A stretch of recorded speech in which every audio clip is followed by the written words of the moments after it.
নমস্কার বন্ধুরা, আপনারা অনেকেই হয়তো ডায়াবেটিসের সমস্যাতে ভুগছেন এবং তার জন্য অ্যালোপ্যাথি ওষুধ অলরেডি খাচ্ছেন। কিন্তু সমস্যা হচ্ছে যে আপনার ডায়াবেটিস ঠিকঠাক কন্ট্রোলে হচ্ছে না।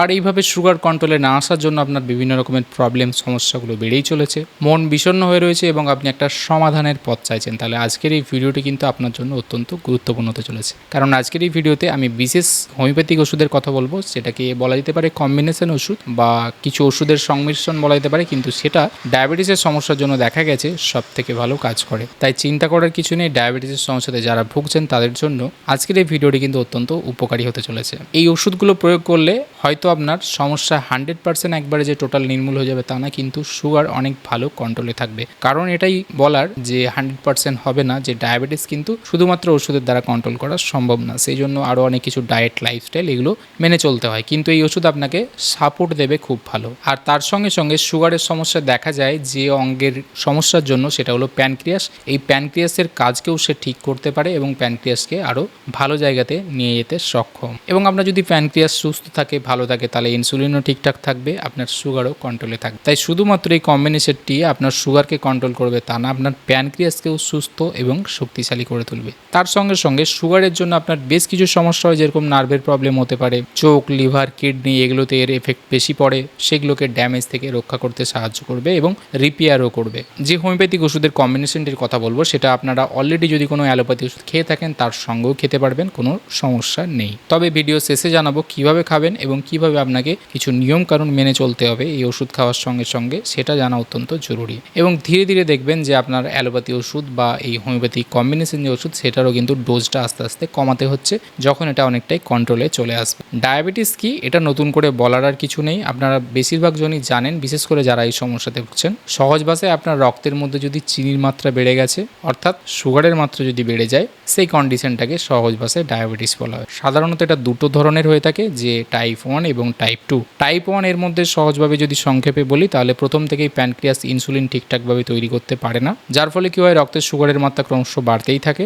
আর টাইপ 2 হচ্ছে কি, ইনসুলিন তৈরি হচ্ছে কিন্তু রক্তে যে সুগার রয়েছে সেটাকে ঠিকভাবে কোনো না কোনো কারণের জন্য কন্ট্রোল করতে পারছে না, অর্থাৎ সেই সুগারকে কন্ট্রোল করা বা ডাইজেস্ট করার জন্য যতটা ইনসুলিন প্রয়োজন ততটা হচ্ছে না। এই কারণে আপনার রক্তে সুগারের মাত্রা বাড়ছে, এটাকেই টাইপ 2 ডায়াবেটিস বলা হয়। সুতরাং এই ছিল সংক্ষেপে এই দুটো ব্যাপার, যে সহজভাবে বলতে গেলে টাইপ 1 এবং টাইপ 2 ডায়াবেটিস।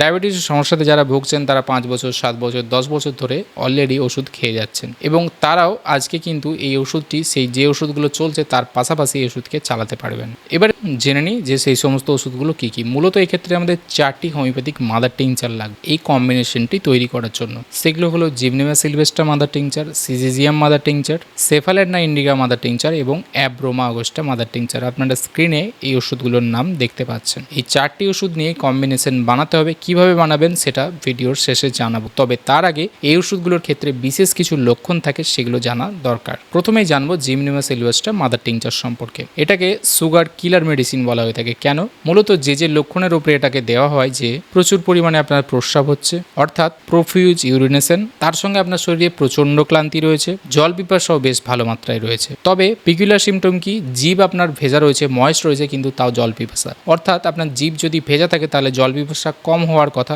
কিন্তু এক্ষেত্রে উল্টোটা। সুতরাং এই সমস্ত লক্ষণগুলো থাকলে জিমনেমা সিলভেস্ট্রা এই ওষুধটি অত্যন্ত ভালো কাজ করে। নেক্সট মেডিসিন হলো আমাদের সিজিজিয়াম। ডায়াবেটিসের কারণে মূলত যারা রোগা হয়ে যাচ্ছেন, মাসেল লস হচ্ছে, দুর্বলতা অনুভব করছেন, কাজ করতে পারছেন না, তার সঙ্গে ঘন ঘন প্রস্রাব হওয়া এবং ইউরিন টেস্ট যদি করা হয় তাহলে ইউরিনের মধ্যেও দেখা যাচ্ছে যে সুগার রয়েছে, এই সমস্ত লক্ষণে সিজিজিয়াম ওষুধটি অত্যন্ত ভালো কাজ করে। নেক্সট হলো আমাদের সেফালেডনা ইন্ডিকা। ডায়াবেটিসের জন্য একটি অন্যতম গুরুত্বপূর্ণ ওষুধ এটাকে বলা যেতে পারে। এক্ষেত্রে যে লক্ষণ থাকে, গলা, মুখ এই জায়গাগুলো তার একদম শুকনো, ড্রাই হয়ে যায় এবং প্রচণ্ড জল পিপাসা, একসঙ্গে অনেকটা পরিমাণে জল খেতে চায়। এর সঙ্গে বারে বারে প্রস্রাব, ফ্রিকোয়েন্ট ইউরিনেশনের প্রবলেম এবং প্রস্রাবও অনেকটা পরিমাণে হয়ে থাকে। তার সঙ্গে পেশেন্টের মধ্যে অস্বাভাবিক রকমের একটা ক্লান্তিবোধ থাকে। এক্ষেত্রেও সুগারের ইউরিনের মধ্যে কিন্তু সুগার পাওয়া যেতে পারে। নেক্সট এবং শেষ ওষুধ হলো আমাদের অ্যাব্রোমা অগস্টা। ডায়াবেটিসের জন্য বলা যেতে পারে আরেকটি চমকপ্রদ ওষুধ। প্রধান লক্ষণই হলো যে পেশেন্টের মধ্যে ঘুম ঘুম ভাব বেশ ভালো মাত্রায় থাকে, অর্থাৎ সবসময় একটা ঘুম ঘুম ভাব, এনার্জি নেই, সেই সঙ্গে প্রচণ্ড দুর্বলতা, মানসিকভাবে প্রচণ্ড খিটখিটে হয়ে যায়, সবসময় একটা মনমরা ভাব, মনের মধ্যে উৎফুল্লতা, কাজে উৎফুল্লতা নেই, সেই সঙ্গে ভুলে যাওয়ার প্রবণতা।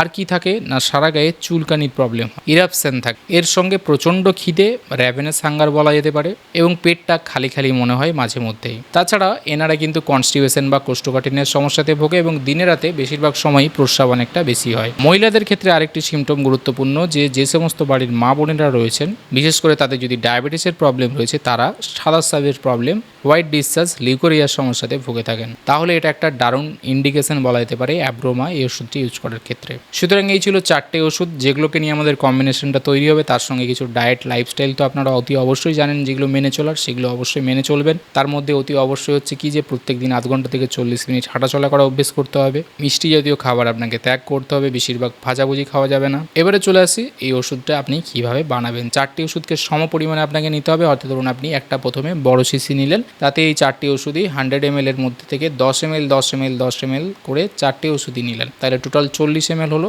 এইটা দিয়ে একটা মিক্সার একটা বড় শিশিতে আপনি নিলেন। এবারে যখন ওষুধটি খাবেন তখন এটা আপনাকে দিনে 3বার করে খেতে হবে। হাফ কাপ জল নেবেন, তাতে এই যে 4টে ওষুধ মিশিয়েছেন যে শিশিতে, সেটার থেকে 15 থেকে 20 ফোঁটা নেবেন এবং দিনে 3বার, খাবার আগে আধ ঘন্টা অথবা খাবার আধ ঘন্টা পরে আপনি খেতে পারেন। প্রাথমিকভাবে 1 মাস খান, 1 মাস খেয়ে অতি অবশ্যই টেস্ট করে দেখবেন যে সুগারটা কতটা কন্ট্রোলে এসেছে বা কতটা কমেছে।